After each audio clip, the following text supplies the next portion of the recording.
What's going on, everybody? This is A&J, and welcome back to the network, where tonight, here in a matter of moments, we will have Game 1 of the 2020 NBA Finals, which features LeBron James, Anthony Davis, and the Los Angeles Lakers, who will take on Jimmy Butler, at Bam Adebayo, and the Miami Heat. And we've got a lot of interesting storylines going into tonight, a lot of dynamics that play into this for a multitude of reasons. I mean, you've got LeBron James, who, as a lot of people have pointed out, is playing for legacy. He wants to get his fourth, just, cementing his place in history with the likes of MJ, Magic, Kareem, and others who have won four or more championships. You would also throw in the late great Kobe Bryant, and of course, wanting to do so with him in mind after Kobe's tragic passing this past January. And of course, there are a lot of other things we can throw into that I'm not going to really be able to fit into this video right now.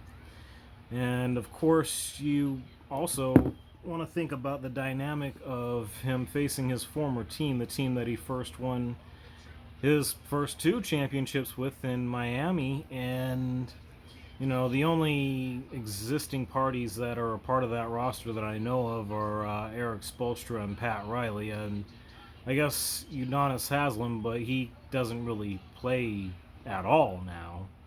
So, it's not like he's going against Dwayne Wade. There's no Chris Bosh. There's no Mario Chalmers or anything like that.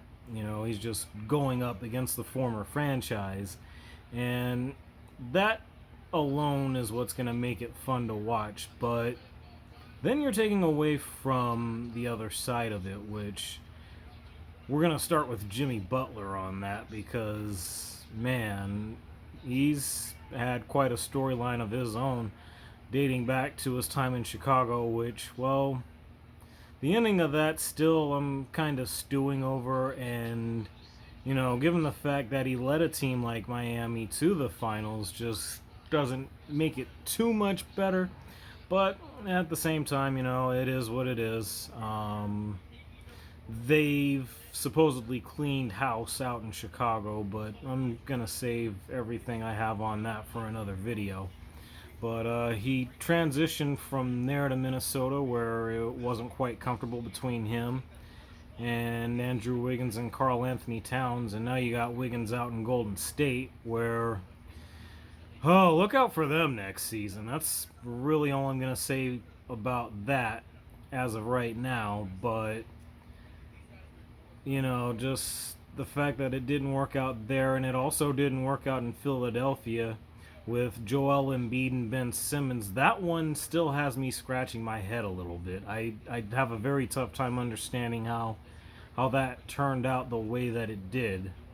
And now he's in Miami, which is by far the best situation he's had throughout the 9-year career that he's had in the NBA. And he wound up leading the Miami Heat over not only the Indiana Pacers, but beat the Giannis-led Milwaukee Bucks in 5 games, which nobody expected them to do. And then went on to beat an even more talented Boston team in 6, which, that speaks for itself, because if it wasn't going to be Milwaukee, I think a lot of people expected it to be Boston that would face either the Lakers or the Clippers. In this case, the Lakers, obviously. And at least in that regard, you'd have that classic matchup once again. But this is definitely going to be one for the history books as well. And I'm honestly looking forward to seeing the matchups. On paper, the Lakers are favored, and they should win this series. I mean, when you break down all the pieces from not just Anthony Davis, but you got a Danny Green, Rajon Rondo, who since returning to the Lakers has been amazing. Markieff Morris has come in and actually made something of an impact. Kuzma, I'm a little disappointed in, because I feel like I don't know that we've seen as much from him as I'd like to think he's capable of, but we'll find out tonight moving forward over the next week and a half or so. And really and truly, I honestly feel like even with that being the case, I like Miami's depth a little better, especially with the bench. I mean, just the supporting cast that they have with, Duncan Robinson, Goran Dragic, Tyler Hero, amongst others, alongside Bam Adebayo, who has just had a coming out party this playoffs. Never mind this series or anything like that, but he's been incredible, and it's going to be interesting to see how these matchups come to fruition. But that being said, I'm actually cutting it pretty close because I'm looking at my TV here and I see a lot of the pregame stuff going on. And to be honest with you, I wanted to get this out a little bit sooner, but I had an interruption and a few other mishaps, including my phone dying, which, boy, that really didn't make me too happy. And, well, I'll not bother you with any of that because there are a lot of things that didn't quite go the way I wanted to today, but again, neither here nor there. That being said, just seeing as how I'm getting this in before game time, again, I feel like the Lakers should win this series, but I'm going to go with the Miami Heat in 6 because they're doing things that they shouldn't be doing, and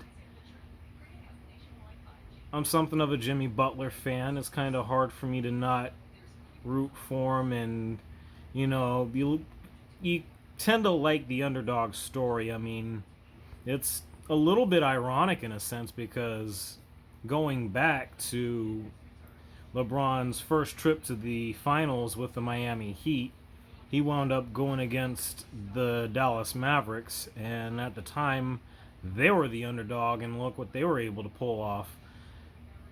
But who knows? I mean, it's going to be anybody's series. Again, I understand where the Lakers are favored, but I'm looking forward to it, and I hope that it's competitive, and I certainly expect it to be fun to watch.